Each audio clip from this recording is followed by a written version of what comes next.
नमस्कार साथियों, स्वागत है आपका हमारे यूट्यूब चैनल में। हम देख रहे हैं उपन्यास झूठा सच। इसमें हमने देखा था कि जो वह तारा सीता जो है वह दिन भर पुरुषों के बीच में ऑफिस में रहकर काम करती है, यहाँ तक हमने देखा था। और वो पूरनदेवी भूल जाती थी इस बात को, यहाँ तक हमने देखा था। और इसके आगे का भाग आप देखेंगे। पूरनदेवी यह भूल जाती थी कि सीता दफ्तर में दिन भर जवान मर्दों में ही रहती थी। तारा ने देखा सीता माथुर, चड्ढा या देवेंद्र और दूसरे लोगों के आने पर बैठने में न ठहरती, परंतु नरोत्तम के रहते दो चार बार चक्कर लगा लेती। यानी वो दूसरे पुरुष या माथुर हो या चड्ढा हो, वह आने से सीता जो है वह ज़्यादा नहीं रुकती। लेकिन नरोत्तम यदि आता है तो वह सीता जो है दो चार बार आ जा करती थी। वहाँ उसको नरोत्तम को कुछ देखती थी।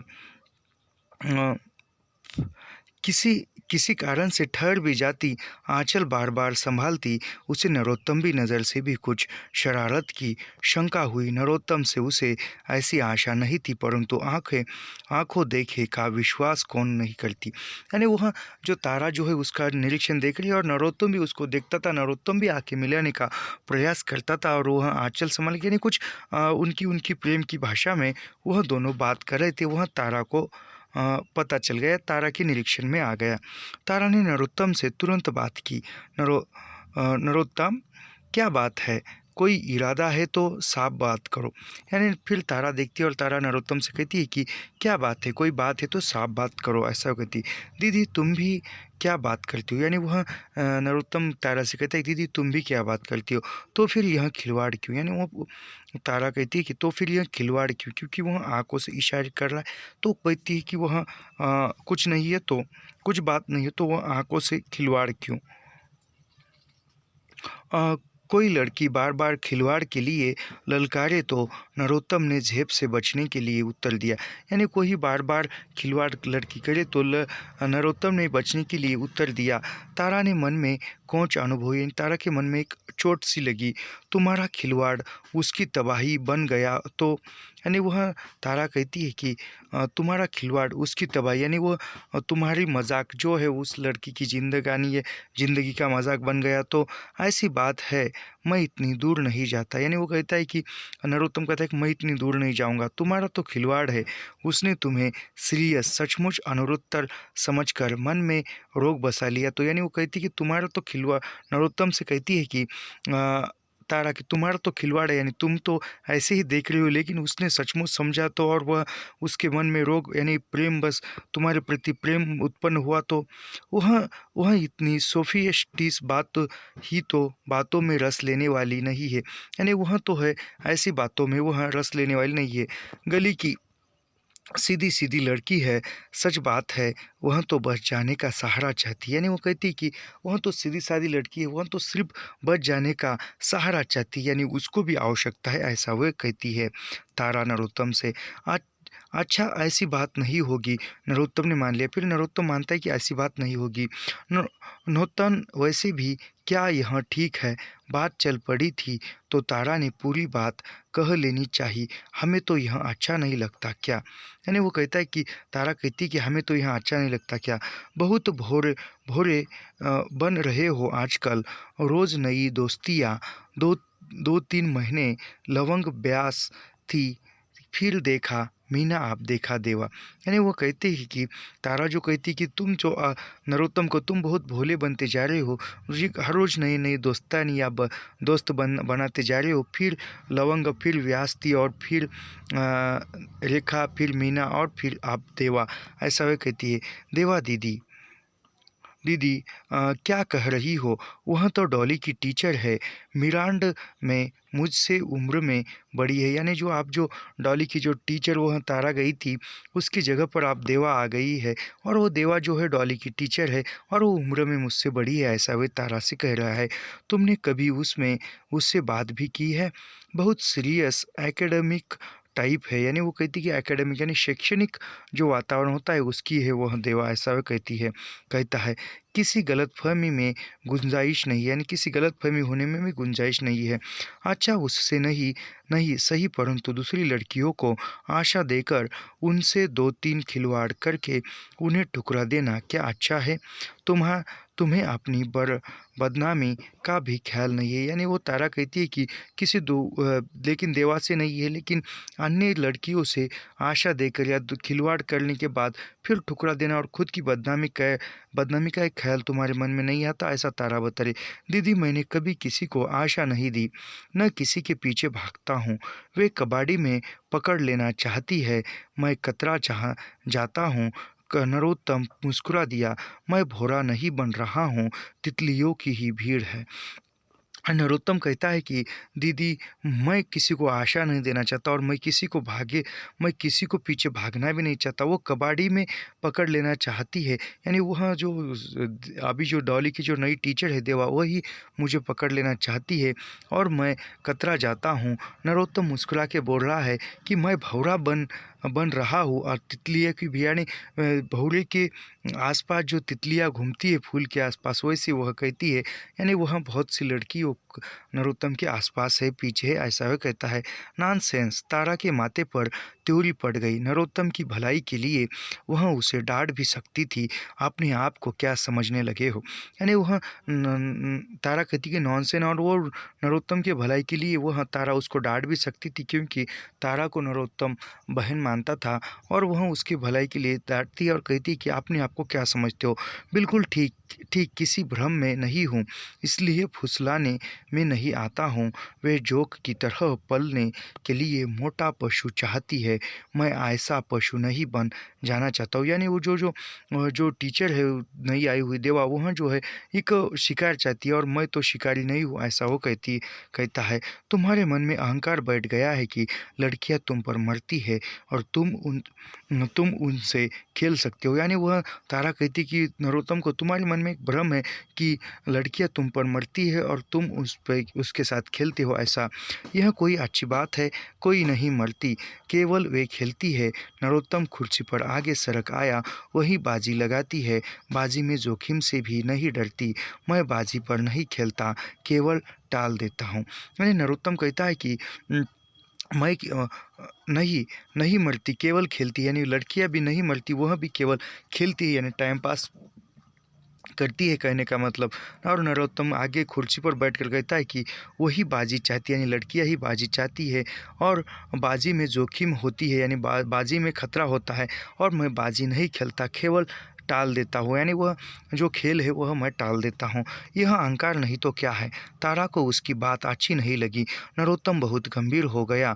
दीदी मुझे अहंकार है, तुम मुझे इनमें से एक भी ऐसी बात बता दो जो साथी या पार्टनर की तरह जीवन में साथ देना चाहती हो। यानी वह नरोत्तम कहता है कि मुझ में अहंकार नहीं है, और अहंकार है तो जो जितनी भी लड़कियां हैं उनमें एक ऐसी बात बताओ जो जीवन साथी बनने के योग्य हो या जीवन भर साथ देना चाहती हो, ऐसी इन लड़कियों में से बात बताओ। वे केवल जिंदगी के लिए सपोर्ट भरता चाहती है, वे किसी का व्यक्तित्व नहीं देखती, केवल आमदनी देखती। यानी लड़कियां जो है यह केवल सपोर्ट, यानी केवल एक साथ चाहती है, पीछे कोई ताकत या शक्ति चाहती है, और वह केवल व्यक्ति को नहीं देखकर व्यक्ति की आमदनी या पैसा देखती है, ऐसा नरोत्तम कहता है।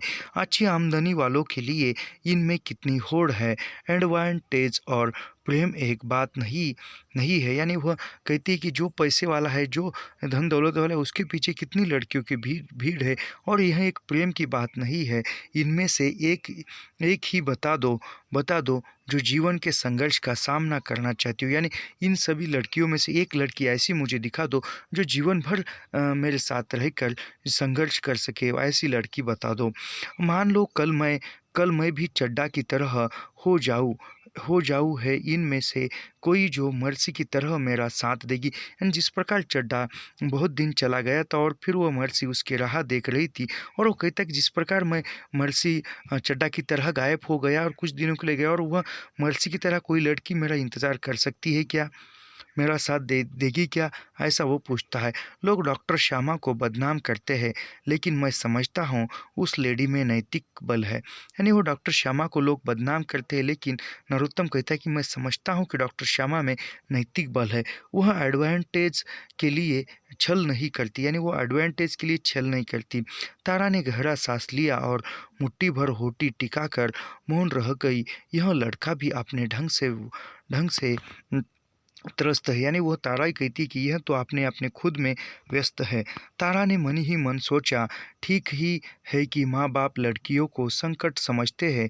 मैंने व्यर्थ का झमेला समेट लिया, यानी वो व्यर्थ में नरोत्तम जो है लड़कियों को ऐसे ही टाइम पास के लिए देखता है, ये करता है।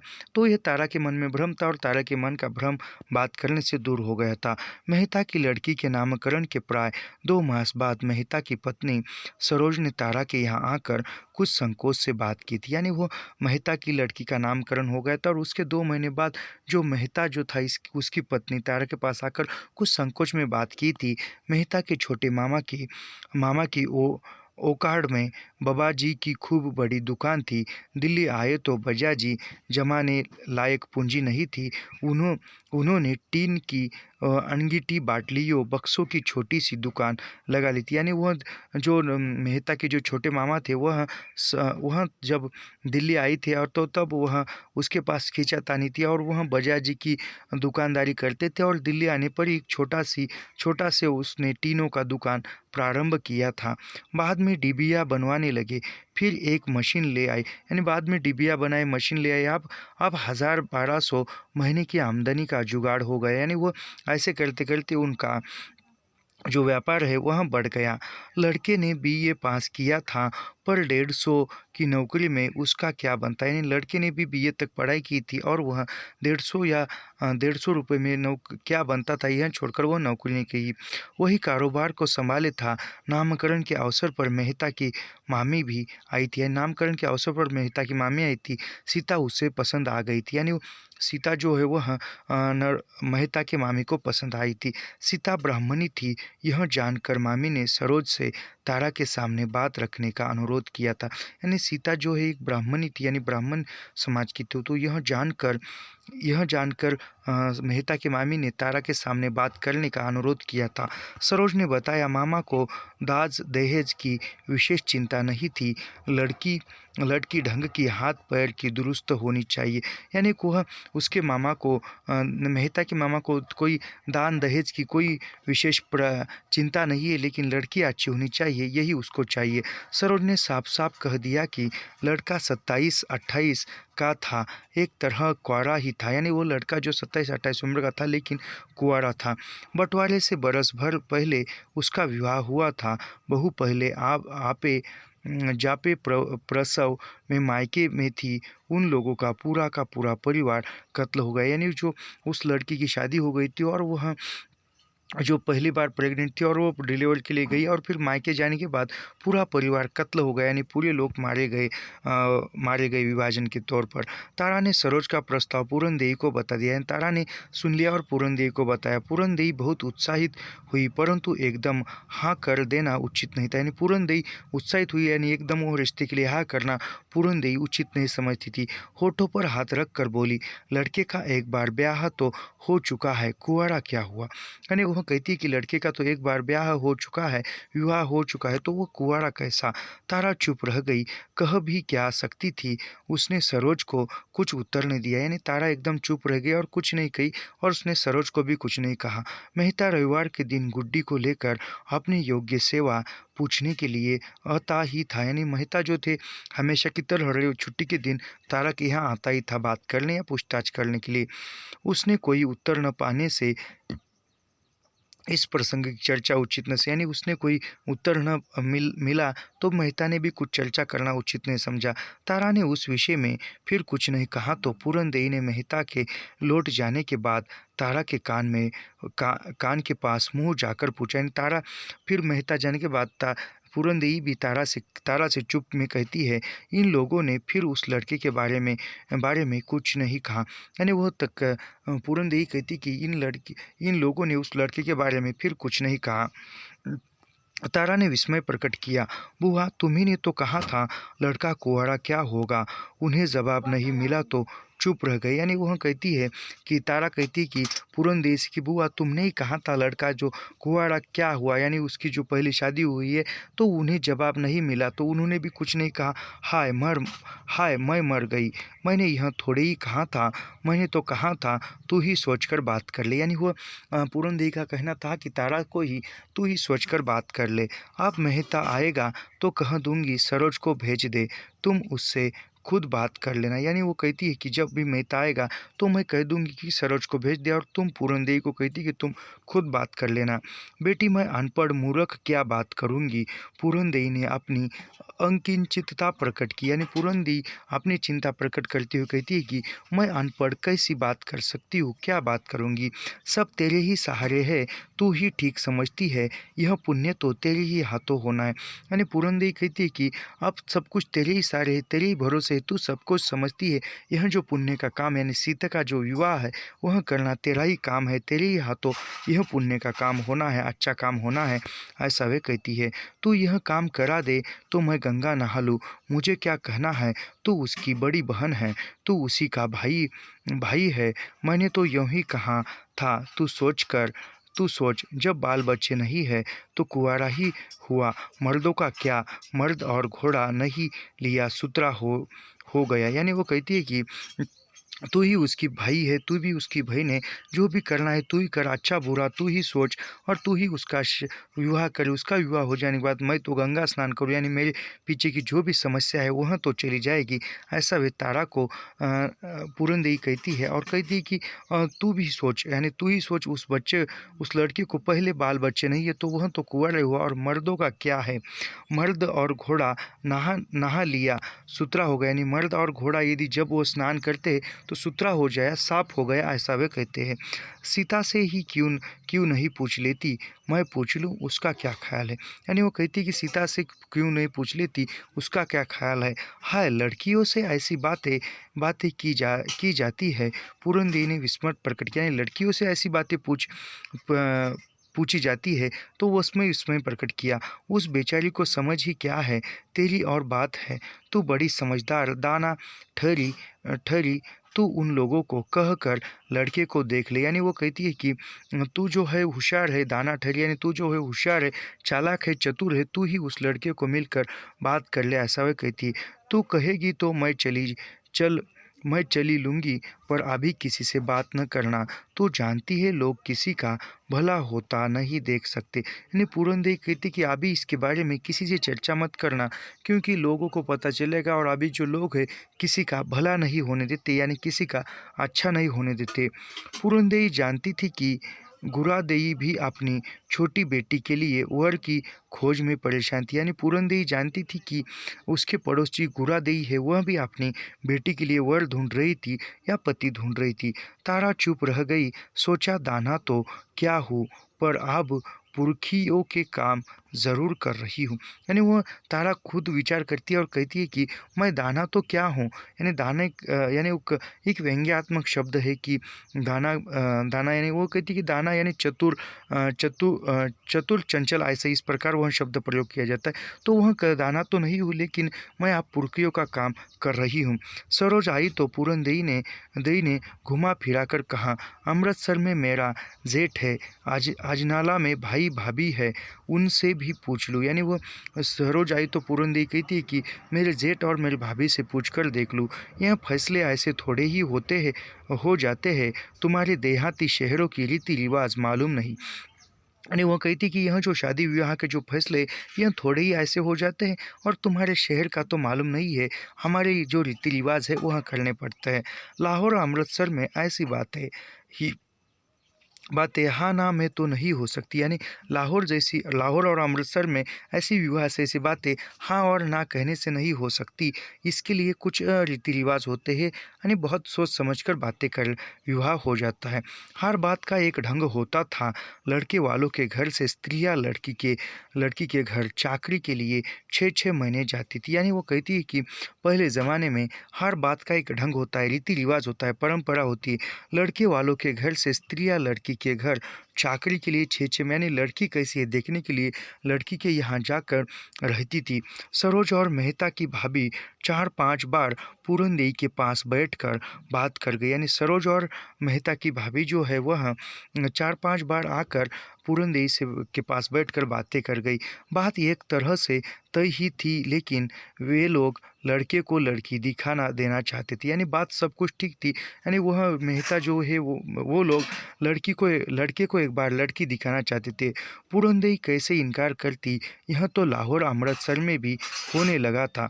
यानी वह पूरनदेई जो है पहले ज़माने की है, क्योंकि शादी से पहले लड़की लड़के को न देखे या लड़का लड़की को न देखे, लेकिन मेहता वो लड़की लड़के को दिखाना चाहते और यह अमृतसर नहीं था। पूरनदेई तैयार थी कि वह मंगलवार की संध्या सीता को पहना ओढ़ा कर हनुमान जी के मंदिर में ले जाएगी। यानी पूरनदेई तैयार हो गई और वो कहती कि मंगलवार के शाम के समय सीता को वह अच्छे खासे कपड़े पहनाकर हनुमान के मंदिर में ले जाएगी। सरोज लड़के को दूर से लड़की दिखा दे। यानी वह सरोज को कहती है कि लड़के को लड़की दूर से दिखा दे। अल्लड़ सीता को लड़का दिखाने की बात उसे पसंद न थी। यानी वह सीता को लड़का दिखाने की बात पसंद नहीं थी। प्रकट में सीता को कुछ नहीं बताया गया था, परंतु वह पहले ही दिन से सब बात जानती थी। यानी सीता सब कुछ जानती थी, लेकिन अनजान बनकर रही थी। तारा ने पूरनदेई को समझाना व्यर्थ समझा। उसने सीता से उसकी इच्छा पूछी। सीता लज्जा गई। बहन जी, मुझे क्या मालूम, आप जो मुनासिब समझे। यानी तारा ने उसकी बात सीता से बात की, तो सीता कहती है कि मुझे क्या, शर्मा कर कहती है कि बहन जी मुझे क्या मालूम, आप जो उचित समझे हो। तारा ने चिड़िया फिर न कहना कि मेरी आंखें बांध कर धकेल दिया। यानी वो तारा चिड़ाती हुई कहती है कि फिर न कहना कि आंखें बांध कर मुझे धकेल दिया गया।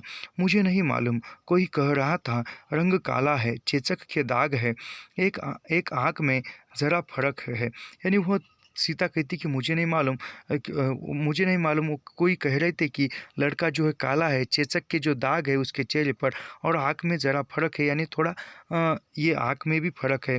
आप ठीक समझती है तो ठीक है। सीता ने गर्दन झुका है, ओठ दबा ली। यानी वह मजाकिया स्वर में तारा कहती कि कोई कह रहा था कि लड़के का रंग जो काला है और उसके चेचक नामक जो बीमारियाँ होती थी, और वो बीमारी ऐसे फोड़ फोड़ के तरह होती थी, और वह चले जाने के बाद उसके जो काले दाग है वह चेहरे पर या त्वचा पर उसी प्रकार रहते थे, और वह है और वह एक आँख से फर्क है। ऐसी वो चिढ़ाती हुई कहती है।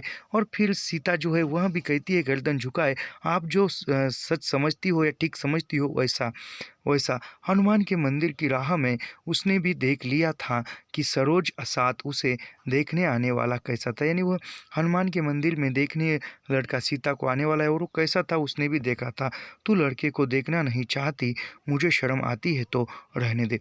यानी वह कहती है कि तारा सीता से, तू लड़के को देखना नहीं चाहती, तुझे शर्म आती है तो रहने दो, इसमें शर्म क्या, आजकल तो सभी देखते हैं, बातचीत भी कर लेते हैं। सीता ने गर्दन नहीं उठाई। सीता गर्दन नीचे झुका कर कहती कि आजकल तो वह सभी देखते हैं, बातचीत करते हैं, ऐसे वह कहती है।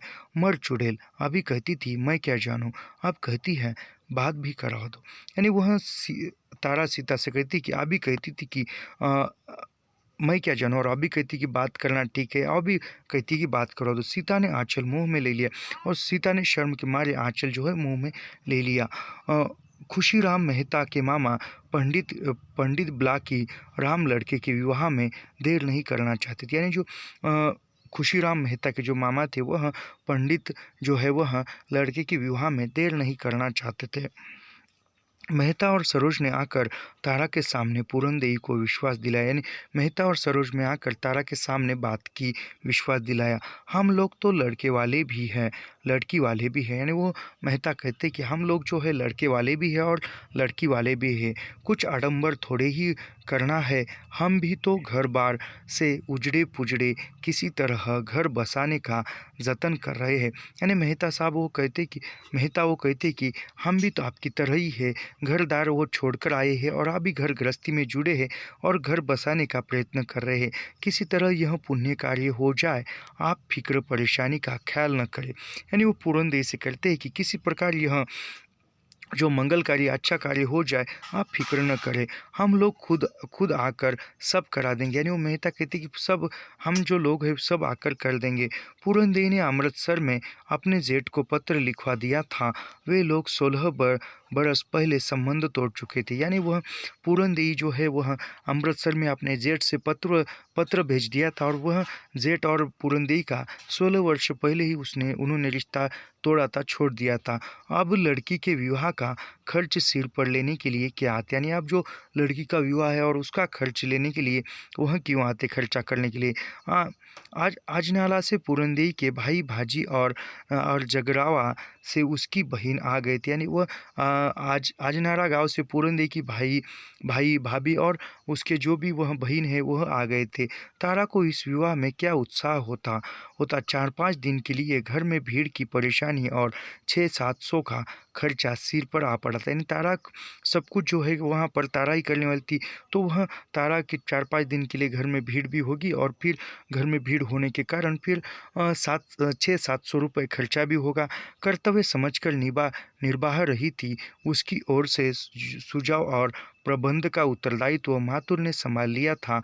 नित्य आकर पूछताछ कर जाता है, यानी वह तारा की तरफ से पूछताछ का जो भी यह दायित्व है वह माथुर साहब निभा रहे थे। नरोत्तम को भी सीता ने विवाह का समाचार मिल गया था। उसने तारा के सामने ही सीता को पुकार पर बात की। बधाई है, बोलो क्या क्या प्रेजेंट लोगी। यानी वह नरोत्तम को भी तारा सीता के विवाह का आमंत्रण मिला, और फिर आने के बाद वह तारा के सामने सीता को बुलाकर कहता है कि क्या गिफ्ट चाहिए। सीता शर्मा कर गर्दन झुकाए रही, यानी सीता ने गर्दन झुकाई और कुछ न बोली। तारा ने कह दिया अच्छा सोच लेंगे। फिर वह तारा कहती कि अच्छा सोच लेंगे। मर्सी और चड्ढा को निमंत्रण दिया था, तो तारा डॉक्टर और मिसेज नाथ को क्यों न बुलाती। यानी वो मर्सी और चड्ढा को भी निमंत्रण दिया विवाह का, और फिर डॉक्टर डॉक्टर महातुर नाथ और मिसेज नाथ को भी बुलाती थी। प्लानिंग कमीशन के औद्योगिक विभाग के आर्थिक परामर्शदाता के रूप में डॉक्टर प्राणनाथ से अकस्मात मुलाकात के दूसरे दिन तारा 10:30 बजे उसके दफ्तर में पहुंच गई थी। यानी वह जो भी वह मिले थे औद्योगिक विभाग में तारा को प्राणनाथ, और वह कई महीना दूसरे दिन 10:30 बजे वहां पहुंच गई, और काम समाप्त करके 1:30 बजे अपने दफ्तर में लौटी थी। यानी काम समाप्त हो जाने के बाद 1:30 बजे दफ्तर लौटी थी। लौटते समय तारा ने डॉक्टर से रविवार का भोजन अपने यहाँ करने का अनुरोध किया था। यानी लौटते समय रविवार के समय छुट्टी रहती थी, तो वह तारा ने जो वहाँ भोजन है वह अपने यहाँ करने का अनुरोध किया था प्राणनाथ को। तारा ने शुक्र और शनि की संध्या अपनी बैठक को फिर से सजा लेने में 50-60 रुपये खर्च कर दिए। यानी फिर वह शुक्र और शनिवार के दिन बैठक करने में तारा ने 50-60 रुपये खर्च कर दिए। ऐसी सावधानी और पुलक से सब कर रही थी जैसे किसी पर्व की तैयारी हो, यानी किसी त्यौहार की तैयारी हो, वैसी वह कर रही थी। दरवाजे खिड़कियों के पर्दे बदले, तिपाही और तख्त के लिए भी पर्दे के ही रंग के मेज पोश और पलंग पोश लाई। यानी जो भी वह एक शादी विवाह का घर होना चाहिए, इसलिए वह सब कुछ घर को सजा धजा रहे हैं। लाहौर में डॉक्टर की हवेली के सब आंगन ईंटों से पड़े थे। पेड़ या फुलवारी लगाने की कोई जगह नहीं थी। यानी लाहौर में जो डॉक्टर था उसके घर के आंगन में ईंटें वो पड़ी थी, और वह सजाने के वह योग्य नहीं था। डॉक्टर ने अपने हिस्से के बरामदों में कुछ कॉटन रखे हुए थे। कमरे के सामने खुली छत पर नादों के बोनबेलिया की बेलें लगाई हुई थी, यानी वह भी उसके लगाई हुई थी। उसने भी सजाने का प्रयास किया था। कमरे में भी 2 बहुत छोटे छोटे परंतु खूब घने पाम थे। तारा को याद था डॉक्टर साहब को नरगिस के फूलों का बहुत शौक था। यानी वह प्राणनाथ को नरगिस के जो फूल होते उसका बहुत शौक था। तारा को ऐसे पौधों के नाम प्रोफेसर ने ही बताए थे। तारा ने नर्सरी से एक चीनी पाम और एक खूब रंगीन कोसियस खरीद ली थी। यानी जो भी वह प्राणनाथ को पौधे पसंद थे वह ले आई थी। उन्हें रखने के लिए एम्पोरियम में पीतल के गमले ले आई थी, यानी वो रखने के लिए जो कुंडियाँ होती है वह पीतल की ले आई थी। डॉक्टर ने पूछ लिया, यहाँ अकेली रहती हो? फिर प्राणनाथ ने पूछ लिया कि यहाँ अकेली रहती हो? भोला पांडे की गली की एक पड़ोसिन और उसकी लड़की साथ है। यानी तारा कहती कि नहीं, भोला पांडे की एक पड़ोसिन और उसकी लड़की साथ है, यानी पूरन देवी और सीता। जालंधर से कब आई? यानी वह पूछ रहे कि जालंधर से कब आई? वहाँ तो गई ही नहीं। तारा की गर्दन झुके, यानी तारा गर्दन झुका कहती है कि मैं तो हूँ वहाँ, जालंधर गई ही नहीं। आग की दुर्घटना के बाद तुम्हें ससुराल वालों का पता कैसे चला? यानी वह कहता है कि आग की दुर्घटना हुई और उसके बाद तुम्हें ससुराल वालों का पता कैसे चला? तारा गर्दन झुकाए मौन रही। तारा गर्दन झुकाए बैठ गई, उसको कुछ नहीं बताया। नाथ ने तारा के छोटे से साफ सुथरे सुरुचि से सजे कमरे की सराहना की में बोला, मेरे मेरे बंगले में सामने इतनी जगह है पर उजाड़ पड़ी है, हमारी बीबी को ऐसी तमीज़ कहाँ? यानी वह नाथ जी कहता है कि जो भी तारा ने वो भी घर की सज्जा की है, अच्छा बना है, तो वो कहता है कि मेरे बंगले में बहुत सी जगह है, लेकिन सब कुछ उजाड़ पड़ा है, अस्त व्यस्त हो गया है, लेकिन मेरी बीबी को इतनी तमीज़ कहाँ है, यानी इतनी सोच कहाँ कि वह सभी ठीक से करे या उसको सजाए। हाँ है। तारा की आंखें विस्मय को फैल गई। भाभी जी को क्यों नहीं लाए? यानी वह तारा विस्मय से पूछी कि भाभी को क्यों नहीं लाए, आपने पहले क्यों नहीं बताया? फिर नाथ जी कहते कि आपने पहले क्यों नहीं बताया? जब से मिलाया ही नहीं, यानी विवाह हुआ तब से मिलाया नहीं हूँ। डॉक्टर ने होठ सिकोड़ लिए और मौन रह गया। डॉक्टर भी मौन रहा। विवाह कब हुआ? तारा ने कौतूहल से प्रकट किया, यानी तारा ने कौतूहल से प्रकट किया कि विवाह कब हुआ नाथ को। डॉक्टर दूसरी ओर देखकर बोला, उस बंगले में कुछ लगाना भी व्यर्थ है। यानी वो डॉक्टर दूसरी तरफ देखकर कहता है कि उस बंगले में कुछ लगाना ही व्यर्थ है। मई के शुरू में ही शिमला जा रहा हूँ। पिछले साल भी आधे सितंबर तक शिमला में ही था। यानी वो कहता है कि मई के शुरुआती में मैं शिमला जा रहा हूँ और पिछले में सितंबर तक शिमला में ही था। पीछे सब कुछ सूख गया था या जानवर खा गए थे, यानी जो घर छोड़कर गए थे और जाने के बाद सब कुछ सूख गया था, जानवर खा गए थे।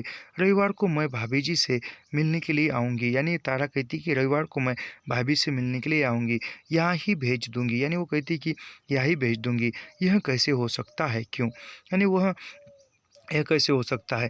पहले मेरा जाना उचित है, फिर उन्हें यहाँ लाइएगा। यानी वो तारा कहती कि नाथ कहता है कि मैं यहाँ ही भेज दूँगा। फिर वो कहता है कि तारा कहती क्यों? और तारा कहती कि पहले मैं उसको मिलने जाऊँगी और फिर यहाँ लाइएगा। ऐसा कहते, ऐसे तकल्लुफ़ की क्या ज़रूरत है? यानी ऐसे तकल्लुफ़ की क्या ज़रूरत है? यानी ऐसी मान सम्मान की क्या ज़रूरत है?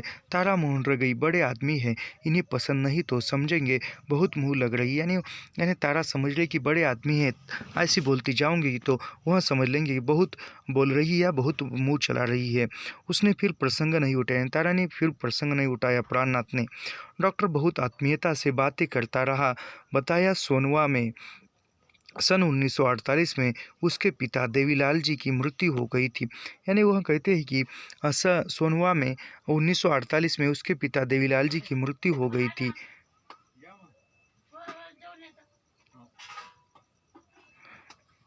याद दिलाए, एक बार तुम्हें जायदाद के कारण घर के झगड़े की बात बताई थी। यानी वह कहता है कि याद है कि तुम्हें एक बार मैंने घर के झगड़े की बात बताई थी। लाहौर की हवेली के इंश्योरेंस में जो मिला वह भाइयों ने दूसरी शुगर मिल में लगा दिया। यानी जो भी वह हवेली का इंश्योरेंस था उसमें जो भी मिला वह भाइयों ने शुगर मिल में लगा दिया। आप सब भाइयों ने मुझे भी मिलाकर लिमिटेड कंपनी बना ली है। यानी वो सब भाई ने मिलकर मुझे ही कंपनी की बना ली है। भाइयों ने वर्किंग पार्टनर के रूप में हज़ार हज़ार रुपये तनख्वाह बांध ली है। यानी वह जो भाइयों ने वर्किंग पार्टनर के रूप में हज़ार हज़ार रुपये तनख्वाह लेते हैं। टैक्सों से बचने के लिए कंपनी को घाटा ही होगा, तनख्वाह वह लेंगे, घाटा मेरे ही हिस्से आएगा। यानी वो कहते हैं कि जो कंपनी अच्छी चल रही तो उस पर टैक्स लगाएगा, वह टैक्स बचाने के लिए वहाँ जो लोग हैं कंपनी को घाटा ही करेंगे और वो तनख्वाह पाएंगे, लेकिन जो घाटा होगा वहाँ तो घाटा मेरे हिस्से का ही होगा, ऐसा वह कह रहा है। मेरी पत्ती उसी उसी में डूबती जाएगी, यानी जो घाटे में ही मेरी पत्ती जो है वो डूब जाएगी, ऐसा वह नात कह रहे हैं। तारा को भी कुछ कहना था। उसने अग्रवाला साहब की कोठी के बीग डैल बच्चों की कुछ बातें सुना दी, यानी तारा भी कुछ बोलना चाहती है और उन्होंने जो अग्रवाला साहब की वहाँ कोठी पर रह रही थी तो वहाँ की बातें सुनाई बच्चों की। तारा को भाभी मिसेज नाथ नाथ से मिलने की उत्कट इच्छा हुई थी, यानी तारा को मिसेज नाथ को यानी नाथ के पत्नी से मिलने की इच्छा थी, उत्सुकता थी। परंतु डॉक्टर ने उस इच्छा को अनावश्यक तकल्लुफ़ कहकर टाल दिया, यानी डॉक्टर साहब ने मिलना ठीक नहीं ऐसा वह एक अनावश्यक समझकर टाल दिया। तारा को अच्छा नहीं लगा। सोचा ससुराल के विषय में उनकी जिज्ञासा का उत्तर नहीं दे सकी, शायद इसलिए बुरा मान गई। यानी वह कहती है कि तारा तारा जो है सोचती है कि मैं जो उस नात ने जो तारा के ससुराल वालों के बारे में पूछा था तब वह तारा ने ठीक तरह से बता नहीं पाई थी, इसलिए वह नाराज़ हुए होंगे, ऐसा वे कहती है। पर बताओ भी क्या, यानी फिर बताओ भी क्या, यह भी प्रश्न था। इन्हें तो वह तब भी पसंद नहीं था, यानी फिर भी नात को भी यह पसंद नहीं था रिश्ता। तारा को डॉक्टर के शब्द भी याद थे। तुम्हारे ताऊ ने किसी बेवकूफ़ लड़के से तुम्हारी सगाई कर दी, यानी प्राणनाथ ने कहा था तारा से पहले, शादी से पहले, कि तुम्हारे ताऊ ने किसी बेवकूफ़ लड़के से तुम्हारी सगाई कर दी। यानी वह कह रहे थे कि तुम्हारी ताऊ यानी तुम्हारे जो चाचा जी ने किसी बेवकूफ़ यानी किसी अरे-गरे लड़के के साथ तुम्हारी सगाई यानी तुम्हारी शादी पक्की कर दी है। और बातें भी याद आने लगी, यानी फिर बातें याद आ गई। सगाई की बात जानकर भी डॉक्टर ने असद के बारे में जो कुछ कहा था, सोचा इतने उदार है तो ज़रा सी बात पर चिढ़ जाएंगे, यानी वो इतने उदार है और इतने ऐसे बोलते थे, लेकिन इतनी सी बात पर चिढ़ जाएंगे। तारा की उन स्मृतियों को 3-4 महीने पहले ही एक दिन अखबार ने कुदेल दिया था, यानी तारा के उस विचार को जब अखबार देख रहे थे तो वो उसको याद आई थी। पाकिस्तान में व्यापक राजनीतिक षड्यंत्र पकड़ा जाने के समाचारों के प्रसंग में कई कम्युनिस्ट नेताओं की गिरफ्तारी का समाचार था, यानी पाकिस्तान में जो राजनीतिक षड्यंत्र था और उसमें जो कम्युनिस्ट नेता गिरफ्तार हुए थे उसके बारे में वो समाचार था। गिरफ्तार लोगों में असद का भी नाम था, यानी जो गिरफ्तार हुए थे उसमें असद का भी नाम था। सोचा असद अब भी पार्टी का काम कर रहा है, यानी सोच रही है तारा कि अब भी वह पार्टी का काम कर रहा है। पार्टी के प्रति वफादारी के ख्याल से ही तो बात रह गई थी, यानी पार्टी की प्रति जो असद का लगाव था और वह पार्टी के प्रति वफादारी करता था, इसलिए बात रह गई थी। यदि उस दिन डीएवी कॉलेज कैंप में कहीं असद के भरोसे रह गई होती तो, यानी उस दिन तारा कैंप में असद के भरोसे रह गई होती तो इतनी दूर वह नहीं आती थी, ऐसा ही सोच रही है। कितनी बड़ी भूल से बची, मैं क्या बची, कौशल्या देवी और कैंप के लोग मुझे कैसे चले जाने देते। यानी वो कहती है कि मैं कैसी बची, यानी वो जो भी बची मैं अच्छे, जो भी हुआ अच्छे के लिए वो ऐसा सोच रही है। और कितनी बड़ी भूल से बची, यानी कितनी बड़ी गलती होने वाली थी और इससे बची। और मैं वहाँ कैसे डरती, जो मेरे साथ कौशल्या देवी और कैंप के लोग थे वह मुझे असद के साथ कैसे जाने देते। व्यक्ति समाज के चक्कर में कैसे विवश रहता है, यानी समाज के चक्कर में व्यक्ति कैसे विवश रहता है, ऐसा वह कहती है। समाज कभी डुबा देता है, कभी बचा लेता है, परंतु सदा निर्मम रहता है। यानी समाज जो है व्यक्ति को कभी डुबा देता है, यानी कभी समाज व्यक्ति को अच्छा ही जानता है और कभी बुरा ही जानता है, और हमेशा वह सदा निर्मम रहता है। लगभग मई के दूसरे सप्ताह में तारा ने फिर अखबार में असद का नाम देखा, यानी मई के दूसरे सप्ताह में फिर असद का नाम तारा ने देखा। समाचार था मिसेज जोहरा असद ने अपने पति की ज़मानत के लिए दरख्वास्त दी थी, यानी जो समाचार में सुना था कि मिसेज जोहरा जो थे वह असद ने अपने पति की ज़मानत के लिए दरख्वास्त की थी। असद ज़मानत पर जेल में छूट गया था। गिरफ्तारी से 2 सप्ताह पूर्व ही जो जोहरा और असद का विवाह हुआ था, यानी गिरफ्तार होने से पूर्व जो जोहरा है उसका और असद का विवाह हुआ था। तारा को जोहरा का चेहरा याद आ गया। लाल लाल गेहुआ जैसा पक्का रंग, चौड़ा गोल चेहरा खूब धुंधराले के घुंघराले केश, मेडिकल कॉलेज में थी। यानी तारा को जो है वह जो ज़ोहरा का चेहरा है और तारा ज़ोहरा का कलर जो था वह याद आने लगा। लाल गेहूँ सा कलर रंग पक्का था और उसके बाल जो थी, चेहरा जो था एक गोल था, वर्तुलाकार था और खूब घुंघराले बाल थे, केश थे और वो मेडिकल कॉलेज की स्टूडेंट थी। तारा को केवल इतना ख्याल आया, अच्छा ज़ोहरा से ब्याह हो गया, पर बेचारा ब्याह होते ही गिरफ्तार हो गया। यानी फिर तारा के मन में आया कि असद का विवाह जोहरा से हुआ और विवाह होने के तुरंत बाद वह गिरफ्तार हो गया, यह कैसी बात है। खैर जेल से छूट गया, अच्छा हुआ। सचमुच ही दो देश दो दुनिया बन गई। यानी वो कहती कि विवाह के बाद गिरफ्तार हुआ, फिर छूट गया, और वो कहती कि दो देश दो दुनिया बन गई है। मई के आरंभ में ही डॉक्टर के शिमला चले जाने की बात थी। यानी मई का महीना आरंभ होते ही डॉक्टर जो है वह शिमला जा रहे थे। डॉक्टर शिमला का पता भी नहीं दे गया था। अगस्त सितंबर के लिए बात टल गई थी। यानी वो डॉक्टर ने शिमला का पता भी नहीं दिया था, और वह सितंबर या अक्टूबर अगस्त में आने की बात थी। डॉक्टर नाथ ने शिमला से लौटने पर तारा को फ़ोन करके हालचाल पूछकर अपने लौट आने का समाचार दे दिया था। यानी वह शिमला से लौट आने के बाद प्राणनाथ ने तारा को कॉल करके लौट आने और हालचाल पूछने के लिए समाचार दे दिया। सीता का विवाह सितंबर के अंतिम सप्ताह में लखनऊ में निश्चित हुआ था। यानी वो सीता का जो विवाह है सितंबर माह के अंतिम सप्ताह में लखनऊ नामक स्थान में था। तारा ने सभी को फ़ोन पर ही निमंत्रण दिया। तारा ने सभी को फ़ोन पर निमंत्रण किया। तारा ने सुबह 8 बजे ही प्रोफेसर के बंगले पर फ़ोन किया। तारा ने सुबह 8 बजे ही प्रोफेसर के बंगले पर फ़ोन किया प्राणनाथ के। सोचा भाभी ही बोले। उत्तर मिला बूढ़े चपरासी की आवाज़ में। यानी वह भाभी फ़ोन उठाएंगे ऐसा लगा, लेकिन उत्तर जो मिला वह बूढ़े चपरासी की आवाज़ में। तारा ने बताया, तारापुरी बोल रही हूँ, मिसेज नाथ को या डॉक्टर साहब को खबर दो। यानी वह तारा बोल रही कि मैं तारापुरी बोल रही हूँ और मिसेज नाथ को या डॉक्टर साहब को यानी प्राणनाथ को खबर दो। हम साहब को खबर देते हैं, चपरासी ने कुछ झिझक से उत्तर दिया था। यानी वह कहती कि हम साहब को खबर देते, ऐसे झिझक कर बोला। तारा को खटका यह क्यों, यानी तारा को खटका कि यह क्यों। तारा है नाव का स्वर प्रसन्न था। यानी वह तारा है ऐसा बोलकर नाथ का जो स्वर था वह प्रसन्न था। कहो क्या हालचाल है, यानी वो कहती कहो क्या हालचाल है। सोच रहा था कि उधर आऊँ या फ़ोन करूँ। यानी वह प्राणनाथ बोल रहा है कि सोच रहा हूँ कि उधर आऊँ या फ़ोन करूँ, आना जो पड़ेगा ही। तारा मान से बची सीता का ब्याह है, भाभी को ज़रूर लाएगा। यानी वो कहती कि तारा जो कह रही कि सीता का ब्याह और भाभी को ज़रूर लाएगा। हूँ, नाथ ने कुछ रुक कर कहा। नाथ ने हूँ में जवाब दिया और कुछ रुक कर। भाभी जी को ज़रूर लाइएगा, तारा ने आग्रह किया। यानी तारा फिर आग्रह करती कि भाभी जी को ज़रूर लाएगा। अच्छा नहीं ज़रूर। यानी वह प्राणनाथ कहता है कि अच्छा। फिर तारा कहती कि अच्छा नहीं ज़रूर ले आइएगा, बहुत अच्छा। पूरनदेवी के पास अपने शरीर के अतिरिक्त और क्या था। यानी पूरनदेवी के पास अपने शरीर के अलावा और क्या था। उसकी पहली संतान पति के जीवन में 1 बरस की होकर मर गई थी। यानी